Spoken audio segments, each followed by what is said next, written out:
उसने अपने शत्रु पक्ष के राजा का नाश कर दिया। उसका अकेला लड़का था और उसकी मां।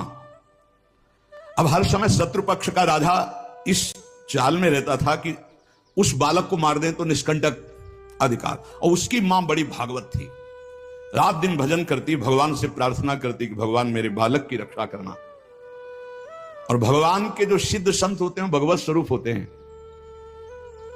उन्होंने विचार किया,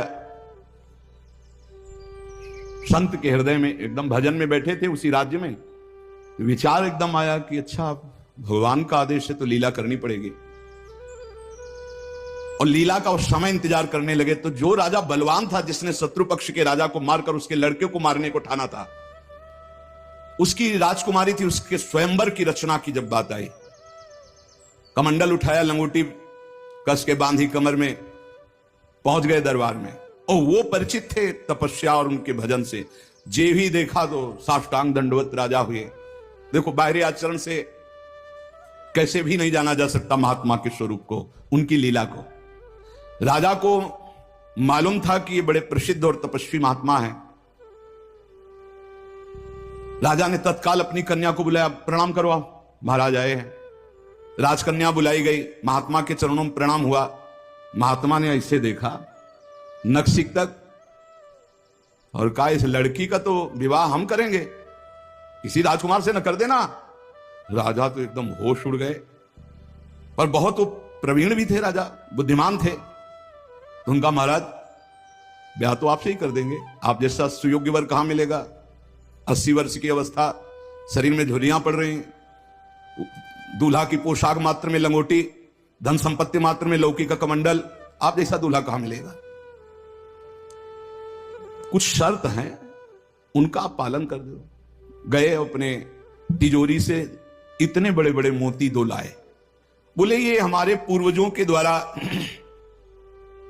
एकत्रित किए हुए 2 मोती हैं, 108 मोती ले आओ। पहली शर्त, राजकुमारी का ब्याह आपके साथ। देख रहे थे, हालत देख रहे थे।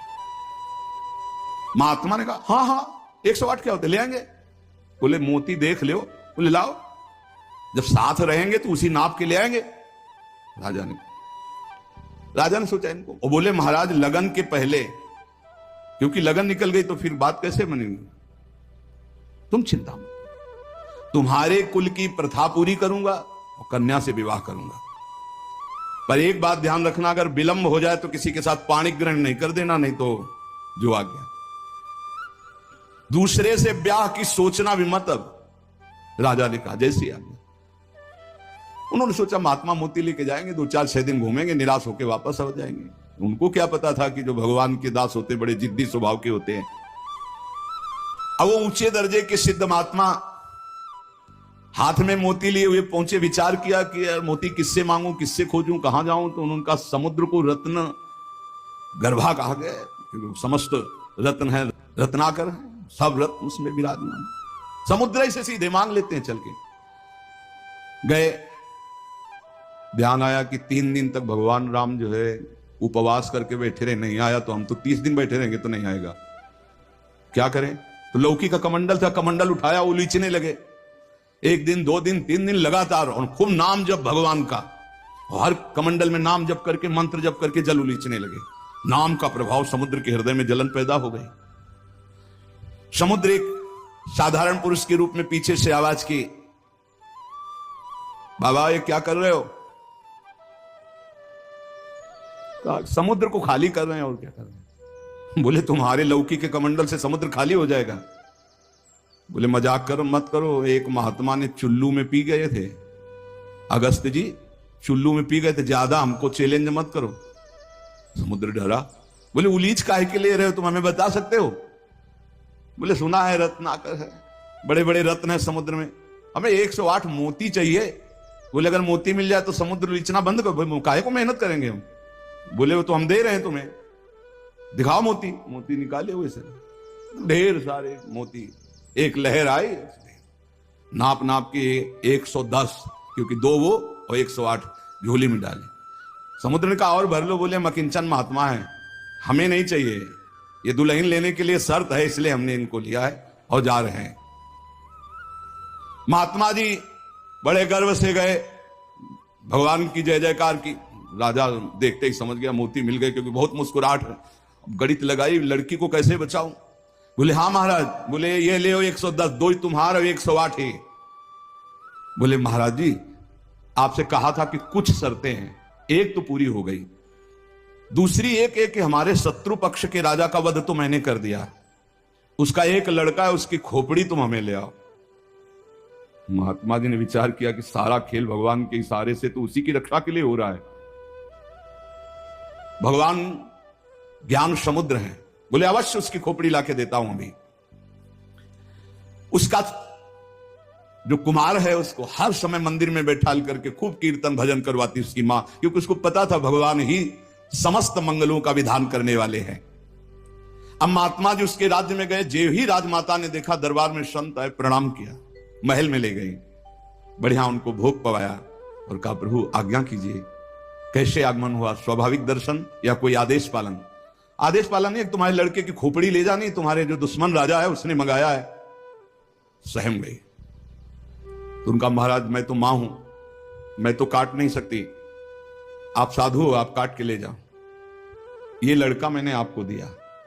कहा जब दिया तो काट के ले जाने की क्या जरूरत है, पूरा ले जाएंगे हम, काट के ले जाने की जरूरत क्या है। बोले महाराज पूरा राज्यभार आगामी राजा यही है, और आज तक मैंने भगवान की आराधना की अपने पुत्र की रक्षा के लिए। संत और भगवान में मैं कभी भेद नहीं देखती, इसलिए आपकी वस्तु आपको समर्पित है, चाहे वहां मार देना, मरवा डालना, या जैसी आपकी रुचि हो। इतनी बड़ी संत पर श्रद्धा। वो मुस्कुरा कर बोले जब हमें दे दिया तो तुम हमें उपदेश मत दो, मुझे क्या करना है पता है। महात्मा जी गए, बोले राजा तुम सर मांग रहे थे, हम पूरा लड़का ले आए,